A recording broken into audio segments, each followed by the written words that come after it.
Hey, welcome to ReligionWinked TV, where my spiritual ears stay. Guys, this is very quick, just going live to tell you how people are stealing from God for their man. But we also going to do for their man, the Danielle Hudson story. I'm going to let you hear some clips. I'm going to read something to you real quick.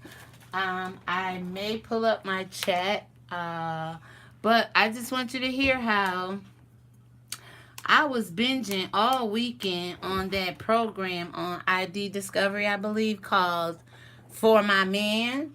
And I happened to get to this one particular story this morning where this young girl, Danielle Hudson, falls in love, of course, meets a man. She already had a child at this point in time by somebody else, but I do apologize for that coming through. But what happened was she was so enamored by the way this man loved on her son, she fell head over heels for him. I'm going to let you hear a little bit of what's going on with Danielle. Then I'm going to read something to you in the Bible. And I hope you all have a good day. God bless you to the one person watching. This is the episode 7 of For My Man 2019. This is Danielle Hudson and her story of falling in love with a man and, going out and robbing and stealing with this man.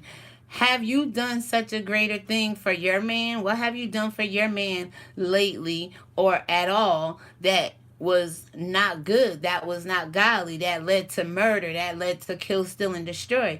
There's a lot of women out here doing things for their man that's causing them to lose their children, go to prison, suffer depression and anxieties and certain things like this because they want to be down for their man. So let's listen. The part where we're about to hear is definitely her and this guy. They called a cab, right? And this cab driver, he borrows a cab to go out and make money on the side. Well, this is what I want to say here. Was he right for doing what he did to lend him up in the situation he was in?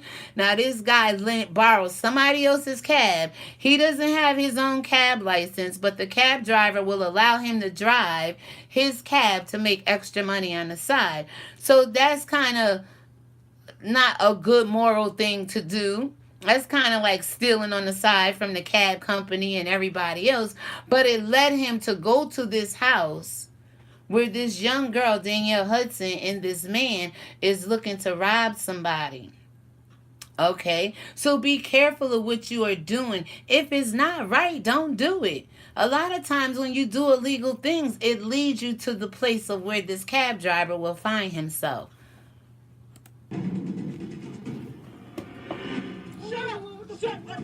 They drive 3 miles south. Until they find a cab is parked, he demands that his girl switch seats with the driver. Get back! Chad drags the cab driver out, puts him in the back seat. Danielle jumps right into the driver's seat, and off we go.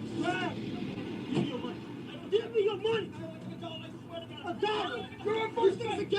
A friend of his lent him the cab so he could make some money under the table. He tells her to keep driving while he contemplates what to do with the man, who's still begging for mercy. He knows too much. He's seen too much. Too many things have occurred from the time we got into this taxi until now. Chaz makes his decision. Gunshots ring out and silence the cab driver for good. Chaz shot him once in the head and once in the chest. We need to find somewhere to put the body. Think! I know, please. In her mind, it was about Chaz just trying to provide for her no matter what it took. She drives 17 miles north to a dead end of a back road in the suburbs. They find a drainage ditch that leads down to a bayou, where it seems nobody ever goes. Danielle gets out and helps move the body, pulling and dragging the legs while Chaz has the arms. Then Chaz just pushes the body and rolled it down the hill. Neither one of them speak as Chaz takes the wheel of the cab, heading back toward Houston's west side. 35 minutes later, they abandon the car in a vacant lot, less than a mile from where they're staying. Still reeling and empty-handed, the pair arrives at their friend's house to crash for the night. I can't lose my... Not gonna lose your son, okay? I got us, remember? Danielle was much more concerned about being taken away from her son versus the reality at the moment that someone ended up being killed as part of this robbery. All right, so to the one person watching, thank you for the thumbs up. Listen, this young girl, Danielle, she followed this man out to commit a robbery. She fell in love with this man because of the way he treated her son, who he's not the biological father. But yet, after the crime is committed, she's worried about her son. Do you know any women who's more worried about their man than their son? Because if they were so worried about their children, they would not allow men to draw them out to do certain things like this, right? So, guys, let me know what your thoughts are down below about that. Now, I'm going to transition over to the Bible because there's nothing new under the sun. It's not that Ananias and Sapphira went out and killed anybody. But they told a lie and they stole something from God. And see, the man was asked first what happened. He lied and he got struck down dead. Then the woman came and heard what happened to her husband and trying to be down with her husband and do everything she can for her man, told the same lie. So we in the book of Acts 5, 1 through 11. Now, a man named Ananias, together with his wife Sapphira, also sold a piece of property. With his wife's full knowledge, he kept back part of the money for himself, but brought the rest and put it at the apostles' feet. Verse 3. Then Peter said, Ananias, how is it that Satan has so filled your heart that you have lied to the Holy Spirit and have kept yourself some of the money you received for the lands? 4. Didn't it belong to you before it was sold? And after it was sold, wasn't the money at your disposal? What made you think of doing such a thing?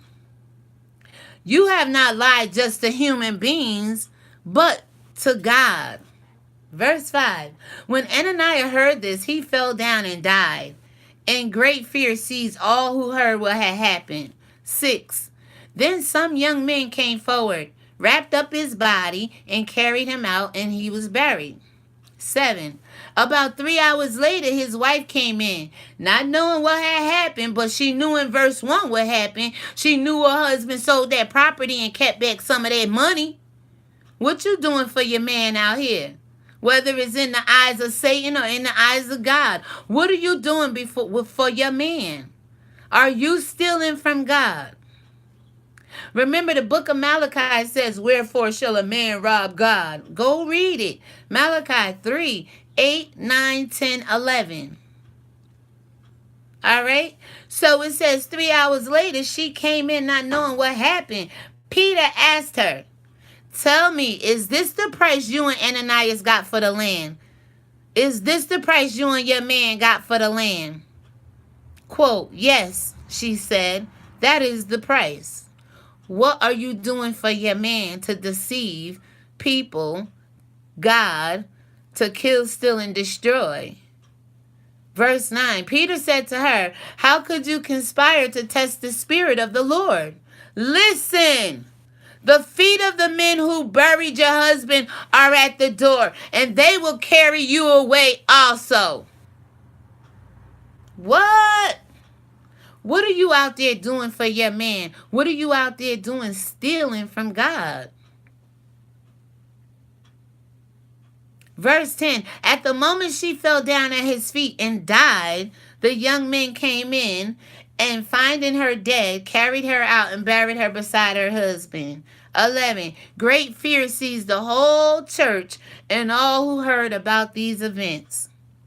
What's seizing you? What has you fearing out here? Who do you know? What women do you know are doing such things for their man that is causing them to lose their children, to feel guilty afterwards, to feel shameful afterwards? The same way that man loved your child before the crime happened, He should tell you not to do that if he love your child and keep you safe from harm's way. He shouldn't, deceive you and make you believe that he love your child just to get you to go out and commit crimes and murder with him. And then after the crime is done, this man is saying to you, you won't lose your child.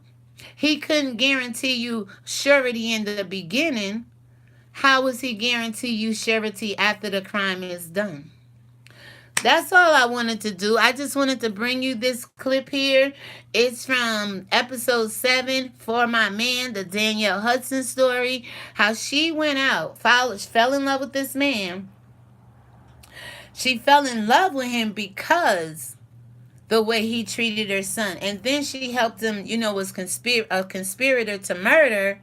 She's afraid of losing her son. Is there any much thing he can do about that at this point in time? Can he really save her and protect her?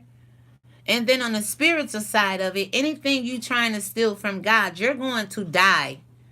You are going to drop dead and die. Because you had some people in the Bible like Sapphira who went along with her husband when she know that they had sold the land for more money and they tried to keep some stuff back from God. I'm here to tell you God is all knowing, okay? And like Peter said in verse 3, Ananias, how is it that Satan has so filled your heart that you lied to the Holy Spirit and have kept for yourself some of the money you received for the land? How is it Satan has filled your heart to go out and fall in love with a man and do all you can for your man that would allow you to lead somebody to death or take somebody's life or take you away from your children and your family? How is it that Satan has so filled your heart? Let me know what your thoughts are down below. You can find the accounts of Ananias and Sapphira in the books of Acts 5, 1 and 11. How a woman lied with her man, for her man, and ended up dead. And then you can also find the accounts. Just Google the Danielle Harris story, put in For My Man. It will come up how she fell in love with a man because of her son. She went out and they committed a robbery, ended up killing somebody, and now she's concerned about her son. How is it that Satan has filled your heart that you have lied or betrayed or killed, still, and destroyed? How is it so? Ladies, I hope this has opened up your eyes. Men, I hope this has opened up your eyes. Listen, all I'm trying to do over here on this channel is open up your eyes. I don't know what time today. I will be back today sometime to talk about the blessing and the curse. I'm not going to let that slide by us because I believe people are truly on one side of the fence or the other. They are under the blessing or they are under the curse. Nonetheless, we are all still God's people. You just need to know which way you are walking in this world, under the blessing or under the curse. And you have to stop stealing from God for your man, like the Danielle Harris story. She didn't steal for God for her man, but Sapphira did for her man. Nonetheless, you have women in the world and women in the Bible standing by their man that's causing them to die physically in Sapphira's case and causing them to die spiritually in the case of Danielle Hudson. This is ReligionWinked TV, and my spiritual ears stay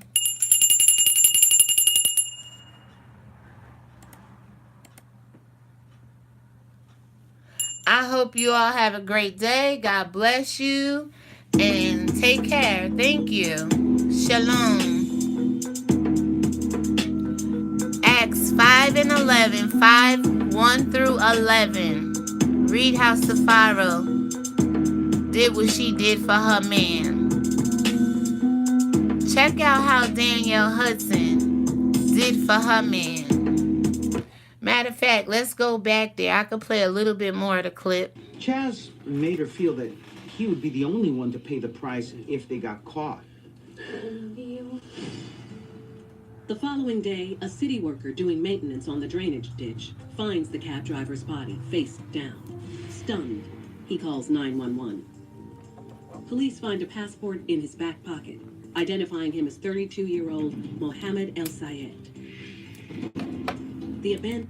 Now remember, Muhammad ended up losing his life, but Muhammad ended up in a situation because he borrowed a cab from a friend, not licensed to drive that cab, don't have the proper paperwork in his name to drive that cab, but yet he decided to break the laws and to break moral traditions and his integrity to go out and get extra money and ended up in this situation. Guys, be careful. Abandoned taxi is found, bloodstained, and unlocked a few hours later. They start putting the pieces together because Mohammed's friend who lent him the taxi in the first place has reported it stolen. Investigators turn. Oh, hell, you heard that? Did you hear that? The person who lent the dead cabbie the cab to go out and do some illegal work has reported it. He can't even. He reported the cab stolen, y'all. Is this after he found out his friend was dead or missing or whatever, or before? Being spiteful to the friend, like, if he get in trouble out there, if something happened, oh no, my license is on the line. He ain't come back in the time he said he was gonna come back. Let me call the police and report it stolen. Watch out for the friends you keep. Turn to the taxi business for help solving this murder. The cab company records all phone calls that come into their dispatch. As a result, the only details that we had is that a female voice said that she and her boyfriend needed a ride. Okay, what is your name? Shanti. What's in the driver? Thank you. So cops think they've got a lead now. They're looking for a woman named... The following evening, unaware that Mohammed's body has been found, the duo feels confident that their secret is buried. Quick, smooth. Still hungry for And that's just like Ananias and Sapphira. They were comfortable in their spirit that they can lie to the disciple of the Most High God, Christ, right? They can lie and say that all the money they got for the land they sold was given to the apostle, the disciple Peter. Peter says, how is it that Satan has so filled your heart that you have lied to the Holy Spirit, that you have lied? See, we just heard this girl make this phone call to the cab company, but she said her name was Shantae, if you didn't catch that. I saw it come up on the screen. She lied just to get the cab to her. You guys got to be careful out there. Again, this is ReligionWinked TV, and my spiritual ears stay. And I hope you all have a great day. Learn something off of this. Learn that you can't steal from God. Learn that you can't do all things for your man. Because some of it will end you up in prison. Some of it will end you up in dead. Some of it will end you up in a mental institute. Because when people lose their kids and their lifestyle in their home for doing things because of their man, for their man, they go crazy behind that. To have their lifestyle uprooted. But were you crazy before you chose to do what you did? No, you wasn't. Or was you to even choose to do what you do for your man? Think about it, people. With that being said, have a great day. Thank you to the 3 thumbs up and the 1 person watching. God bless you. I appreciate you. And I'll fellowship with you guys later. Subscribe down below. Bye, friends.